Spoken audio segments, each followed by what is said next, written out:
Olá, turma! No nosso vídeo de hoje eu vou trazer algumas considerações pertinentes à nossa oitava unidade, a nossa última unidade da disciplina de Fundamentos.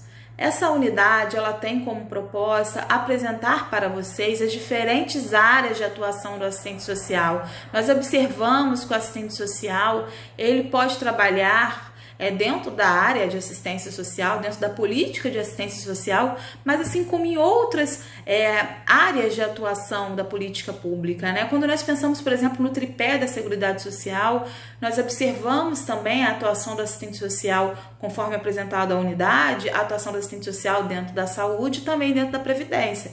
Mas vocês sabiam que o assistente social também pode atuar na área da educação? Vocês sabiam que o assistente social também pode trabalhar na política de habitação?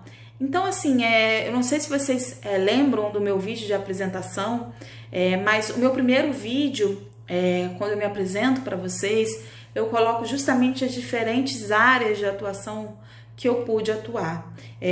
Eu sempre reforço, né, que a minha atuação, minha área de atuação, ela perpassa aí todos os setores, né? Eu tive experiência aí dentro do setor público, tive a oportunidade de atuar dentro da empresa e também no terceiro setor. Então, acho que é muito importante compreender o papel do assistente social dentro desses três espaços, né? Dentro desses diferentes espaços. Eu acho que a atuação do assistente social dentro da política de assistência é algo mais claro, mais fácil de entendimento de vocês, até porque a gente sempre ouve falar da atuação do assistente social no CRAS, no CREAS, assim também como a atuação do assistente social no hospital. Mas vocês já pararam para pensar qual o papel do assistente social dentro da educação? E é justamente esta reflexão que eu trago no encontro de hoje.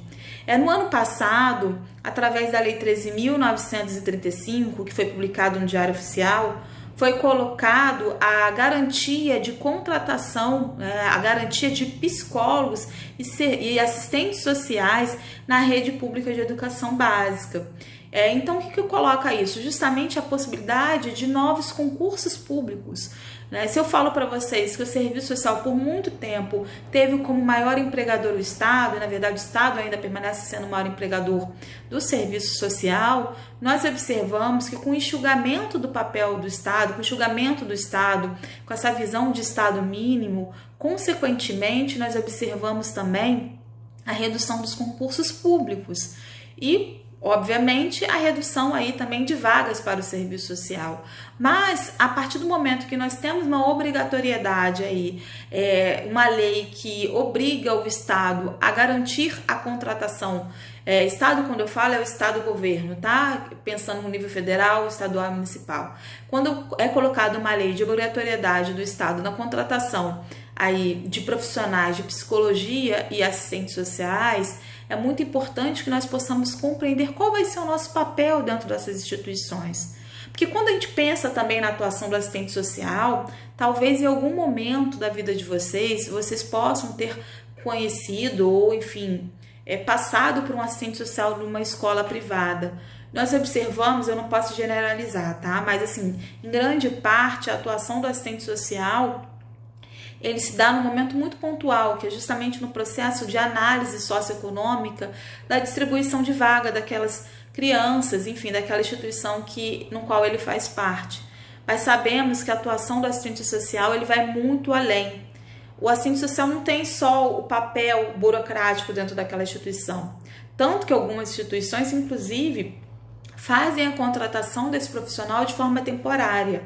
Mas quando nós temos um profissional de serviço social dentro da instituição ao longo do ano, é muito importante entender qual o papel do assistente social dentro daquela instituição de educação básica, né? Então, assim, eu vou falar para vocês justamente a experiência que eu tenho dentro da educação, é um tempo ainda muito curto.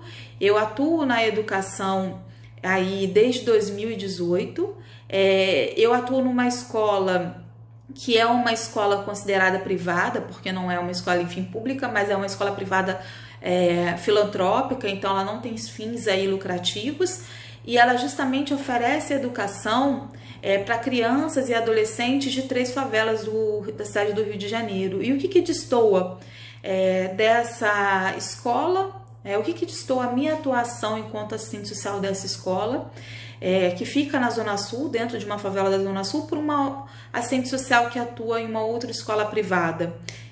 Justamente o cenário, o público que eu atendo, né? O público que eu atendo é um público que a escola como um todo, né, tem como público-alvo famílias e vulnerabilidade social.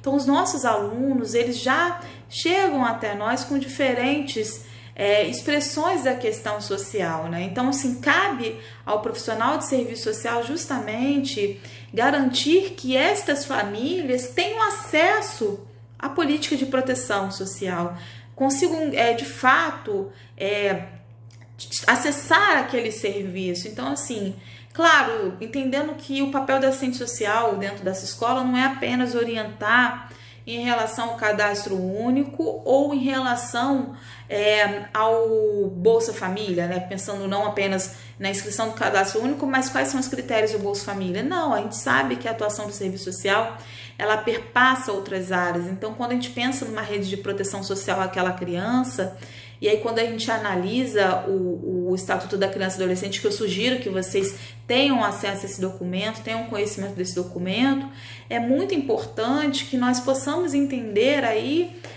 o desafio de garantir outros direitos sociais àquela criança. Então, assim, garantir quais são os direitos, garantir acesso à saúde, e aí também não só da criança, mas de toda a família daquela criança, né? Então, garantir o acesso dos mínimos sociais àquela família. Então, como que eu consigo garantir o acesso daquela família à rede de proteção? Justamente a partir do momento que eu faço aí a consolidação da minha rede de proteção. Então, a partir do momento que eu consigo identificar que aquela família, que aquela criança, ela está passando por uma situação de violência, eu preciso, sim, obviamente, acessar o conselho tutelar. Eu preciso, sim, acessar a minha rede de proteção. Mas eu entendo que outras demandas possam surgir dentro daquela família. Aquela mulher vítima de violência, por exemplo. Eu preciso, sim, ter uma articulação, por exemplo, com o Centro Especializado de Orientação à Mulher.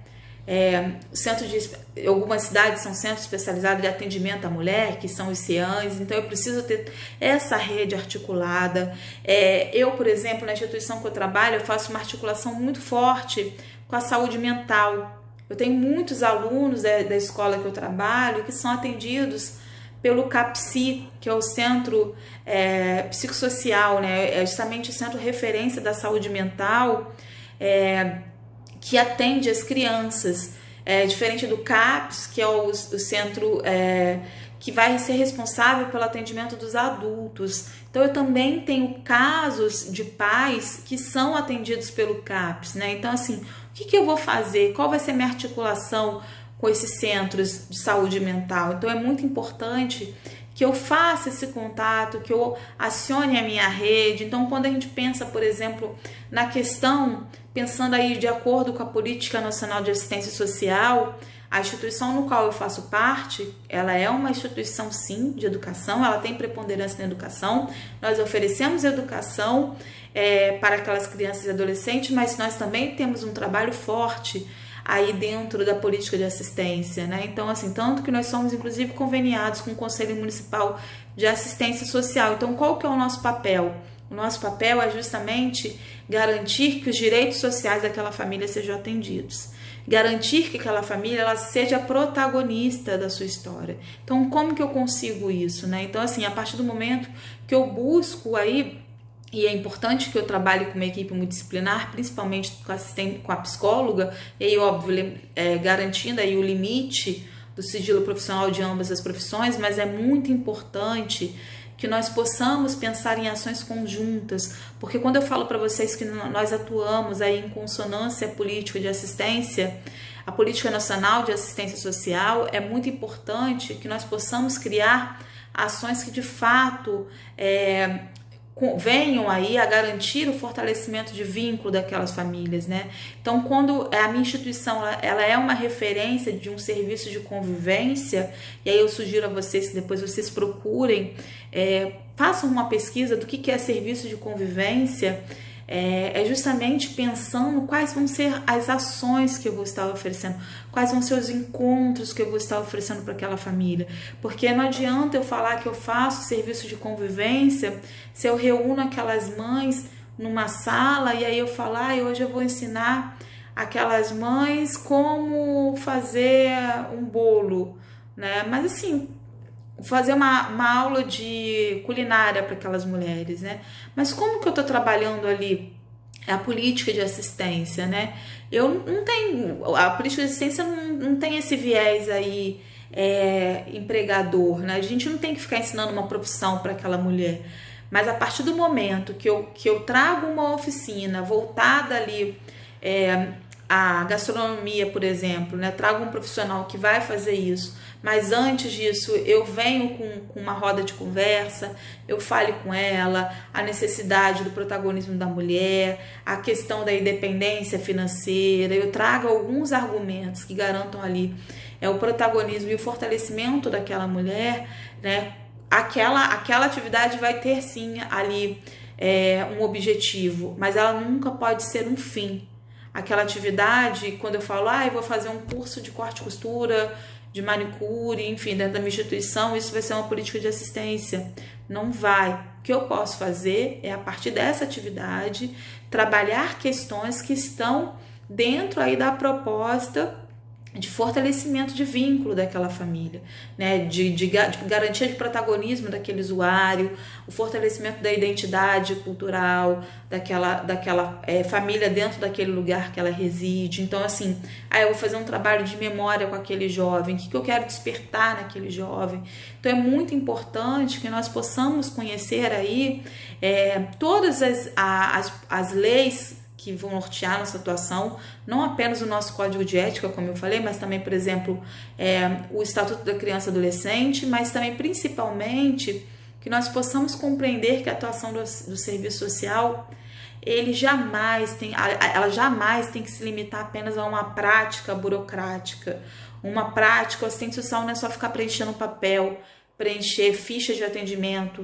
O assistente social, óbvio, que a gente sabe que a gente tem essa parte da análise socioeconômica, mas é muito importante que nós possamos estar inseridos nas redes de proteção. Então, assim, que nós possamos estar inseridos nas reuniões dos conselhos, que nós possamos estar inseridos nos fóruns participativos, porque a partir do momento que nós conseguimos estar inseridos em diferentes espaços de atuação, nós conseguimos, de fato, garantir que aquela família tenha acesso aos seus direitos sociais. Porque a partir do momento que eu faço parte de uma rede de proteção, eu tenho acesso à informação, eu consigo, de fato, trazer uma informação mais qualificada para aquela família, eu consigo garantir que aquela família seja a protagonista daquela história, né? Garantir, seja através das atividades que eu venho realizar, como eu falei com vocês, através de serviço de convivência, que é o caso, a instituição que eu trabalho, mas pensando dentro da educação, pensando numa escola pública, como que eu posso trabalhar a educação, como eu posso ser assistente social numa escola pública. Então eu vou pensar num projeto aí de resgate da memória local, eu vou trazer o protagonismo desses jovens, eu vou trazer uma atividade que eu possa introduzir os pais junto dessa agenda. Então eu vou conseguir aí também trazer o fortalecimento de vínculo dessas famílias. Então, assim, a gente tem várias possibilidades de atuar na área de educação. Então, assim, é muito importante, sim, a contratação, a garantia de concursos públicos para assistentes sociais e psicólogos, porque a gente sabe, sim, do papel desses profissionais dentro da educação, a gente sabe todas as expressões sociais que permeiam aquele ambiente escolar. Então, não é só quando aquela criança ela evade da escola, não é só, a gente sabe que não é um problema único, exclusivamente da educação, mas quando a gente vai avaliar aquela situação, o que levou aquela criança a evadir da escola, nós conseguimos identificar que muitas vezes aquela criança evadiu da escola porque ela vive uma situação de violência dentro de casa, aquela criança evadiu da escola porque ela não tem o que comer em casa, então ela acaba estudando à tarde, então ela estuda de manhã e à tarde ela fica o dia inteiro com fome, então ela busca uma outra escola que ela consiga enfim, garantir a refeição contínua. Ah, eu não consigo, eu não encontrei nenhuma escola, então eu sei que eu preciso ajudar em casa, então eu vou me inserir no trabalho infantil, né? Então, assim, é muito importante que a gente consiga entender o que leva à evasão daquela criança na escola. Então, não é um simples problema escolar, mas é um problema que perpassa vários caminhos, né? Então, assim, é muito importante que as políticas sociais elas sejam interligadas, e justamente quando o profissional de serviço social atua dentro da educação, a gente consegue identificar de uma forma muito mais qualificada quais são as expressões da questão social que envolvem aquela situação daquela família. E a gente não vai estar atendendo aquele aluno diretamente, a gente não vai levar aquele aluno para uma sala de aula e fazer um consultório, até porque a gente não tem consultório, mas vou levar na minha sala de serviço social e vou fazer um atendimento individualizado com aquele aluno. Não, o papel da assistente social não é trabalhar de forma individualizada com o aluno, mas é sim trazer aquela família, conversar com aquela família, entender quais são as expressões da questão social daquela família e pensar de forma ali conjunta mesmo quais são as possibilidades aí de políticas existentes, e também pensando ali de forma coletiva, aí sim pensando nas rodas de conversa, como que a gente vai garantir o protagonismo daquele público que nós atendemos, ok? Obrigada por vocês aí estarem com a gente nessa disciplina, um abraço e tchau, tchau.